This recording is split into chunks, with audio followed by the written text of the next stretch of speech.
நீங்க இந்த மிட்டாய்கள், கேக்குகள், சாக்லேட்டுகள் இது எல்லாத்தையுமே பார்த்திருப்பீங்க. இந்த உணவுப் பொருட்கள் எல்லாமே ரொம்ப பளபளன்னு கண்ணை பறிக்கிற மாதிரி இருக்கும்.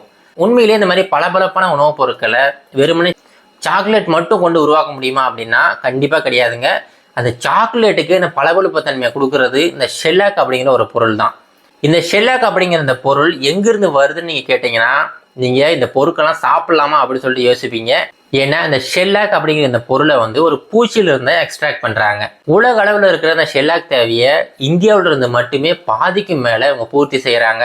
அப்படி எந்த ரக பூச்சியில இருந்து இந்த ஷெல்லாக் மெட்டீரியல் உருவாக்குறாங்க, அந்த ஷெல்லாக் மெட்டீரியலை எப்படி இந்த மாதிரி ஒரு பளபளப்பான ஒரு பொருளை உருவாக்குறாங்க, இந்தியாவில் எந்தெந்த மாநிலங்களாம் இதை பிரதானமான தொழிலை செய்யறாங்க அப்படிங்கிற பல டீட்டெயிலான இன்ஃபர்மேஷன் இந்த வீடியோவில் பார்ப்போம். வெல்கம் டு தமிழ் சாளரம்.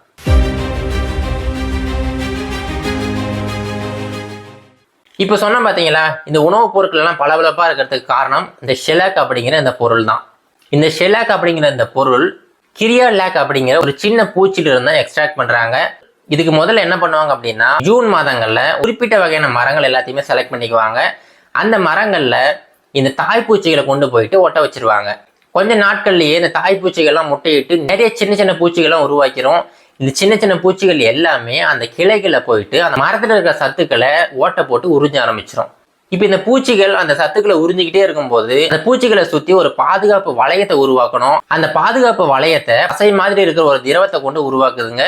இந்த பசை மாதிரி இருக்கிற அந்த திரவம் காத்துல பட்ட உடனே ஒரு திண்ம பொருளா மாறிடுது.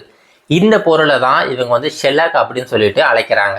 இப்போ கொஞ்ச நாட்கள் கழிச்சு பார்த்தீங்கன்னா, அந்த மரத்தில் இருக்கிற அந்த கிளைகள் எல்லாத்துலேயுமே இந்த திண்ம பொருட்கள் நிறைய சேர்ந்துரும். உடனே இந்த மக்கள் என்ன பண்றாங்க, அந்த சின்ன சின்ன கிளைகள் எல்லாத்தையுமே வெட்டி அதுல இருந்து அந்த ஷெல்லாக் அப்படிங்கிற பொருளை மட்டும் தனியா பிரிச்சு எடுக்கிறாங்க. பிரிச்சு எடுக்கப்பட்ட இந்த ஷெல்லாக் அப்படிங்கிற அந்த பொருள் மார்க்கெட்ல கொண்டு போயிட்டு ஒரு கிலோ கிட்டத்தட்ட 500லேருந்து 1000 இந்த பிரைஸ் வேரி ஆகிக்கிட்டே இருக்கும். அவ்வளோ ரேட்டுக்கு இந்த பச்சையான இந்த ஷெல்லாக் மெட்டீரியலை வித்துடுறாங்க. இந்த பச்சையா இருக்கிற இந்த ஷெல்லாக் மெட்டீரியலை ஆல்ரெடி இண்டஸ்ட்ரி வச்சிருக்கிறவங்க என்ன பண்றாங்கன்னா, எல்லா இடத்துல இருந்தும் பல்கா வாங்கிட்டு போயிட்டு அவங்க அந்த ப்ராசஸிங்கை ஸ்டார்ட் பண்றாங்க. இப்போ இந்த ப்ராசஸிங்ல ஃபர்ஸ்ட் இருக்கிறது என்னன்னா கிளீனிங் தான். இந்த கிளீனிங் ப்ராசஸ் ரொம்ப நுட்பமா செய்யணும். ஏன்னா அதிகப்படியா சுத்தம் பண்ணாங்கன்னா அந்த ஷெல்லாக் மெட்டீரியலோட குவான்டிட்டி குறைஞ்சிரும். அதே மாதிரி ரொம்ப குறைவா சுத்தம் பண்ணாங்க அப்படின்னா ஷெல்லாக் மெட்டீரியல்ல அசுத்தங்கள் அதிகமா சேர்ந்துரும். இந்த ரெண்டுத்தையுமே பேலன்ஸ் பண்ற மாதிரி ரொம்ப அனுபவம் உள்ள தொழிலாளர்கள் தான் இந்த வேலையில ஈடுபடுறாங்க. கிளீன் பண்ணதுக்கு அப்புறமா இந்த ஷெல்லாக் அப்படிங்கிற பொருளை என்ன பண்றாங்கன்னா, சின்ன சின்னதா உடைக்கிறாங்க. அந்த சின்ன சின்னதா உடைச்ச பொருளை அப்படியே வெயில்ல போட்டு காய வைக்கிறாங்க. கிட்டத்தட்ட ஒரு 1.5 மணி நேரம், அதுக்குமே டைம் இருக்குதுங்க. ரொம்ப அதிகப்படியா காய வச்சுட்டாங்கன்னா இந்த மெட்டீரியல் கருப்பாயிடும். அப்போ அதோட விலை குறைஞ்சிரும். அதுவே ரொம்ப குறைவா காய வச்சுட்டாலுமே பிரச்சனை தான். அதனால தொழிலாளர்கள் அதை பார்த்துக்கிட்டே இருப்பாங்க. கிட்டத்தட்ட 1 மணி நேரம் 1.5 மணி நேரத்துக்குள்ளார நல்லா காஞ்சிரும். காஞ்சதுக்கு அப்புறமா இந்த எல்லா மெட்டீரியலுமே ஒன்னா சேர்த்து ஒரு பெரிய நீளமான சாக்ஸ் மாதிரி இருக்கிற ஒரு பொருள்ல உள்ள கொட்டுறாங்க. இந்த சாக்ஸ் மாதிரி இருக்குன்னு சொன்னோம் பாத்தீங்களா, அது துணியினால செய்யப்பட்டது தான். அதுக்குள்ளார இந்த ஷெல்லாக் மெட்டீரியல் போட்டுறாங்க. துணி மாதிரி செய்யப்பட்ட அந்த சாக்ஸை அப்படியே நெருப்புக்கு மேல அப்படியே வச்சிடுறாங்க. இப்போ வெப்பத்தினால என்ன ஆகுதுன்னா, இந்த ஷெல்லாக் அப்படிங்கிற பொருள் கொஞ்சம் கொஞ்சமா உருகி அந்த துணி ஓட்டை வழியா கீழே ஒழுக ஆரம்பிச்சிடும். அந்த ஒழுகுற அந்த மெட்டீரியல் தான் தூய்மையான ஷெல்லாக் மெட்டீரியல். அதை எடுத்து உருளை மாதிரி இருக்க ஒரு பொருள் மேல அப்படியே தடவுறாங்க. தடவை கொஞ்ச நேரம் காய வைக்கிறாங்க. காய வச்சதுக்கு அப்புறமா அந்த மெட்டீரியலை அப்படியே பிரிச்சு எடுத்தாங்கன்னா அது எலாஸ்டிக் மாதிரி நீள ஆரம்பிக்கும். அதுக்கப்புறம் கொஞ்சம் கொஞ்சமா அதை இழுத்து ஒரு பெரிய ஷீட் மாதிரி உருவாக்குறாங்க. அந்த ஷீட்டை கொண்டு போயிட்டு அப்படியே காய வச்சிடுறாங்க.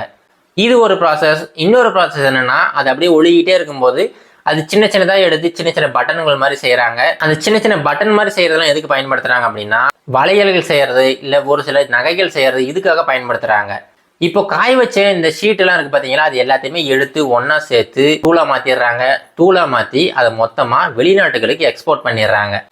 இப்போ அமெரிக்கா, கனடா இந்த மாதிரி பெரிய பெரிய நாடுகள் இந்தியாவில இருந்தா ஷெல்லாக் மெட்டீரியலை வாங்குறாங்க.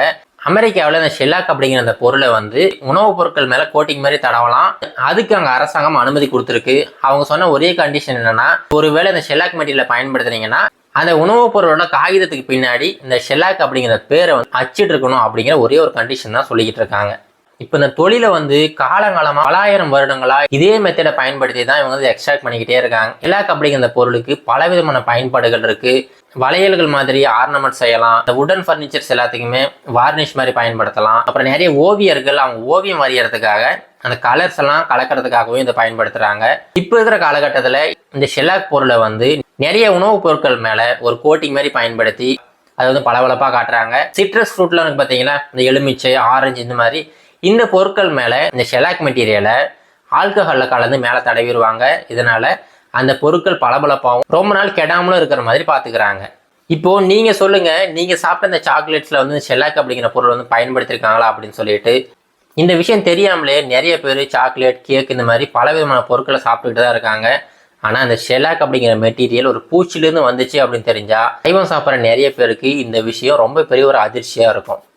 இதோட இந்த வீடியோ முடிச்சுக்கலாங்க. மீண்டும் ஒரு நல்ல இன்ஃபர்மேஷன் மீண்டும் சந்திக்கிறேன். நன்றி, வணக்கம்.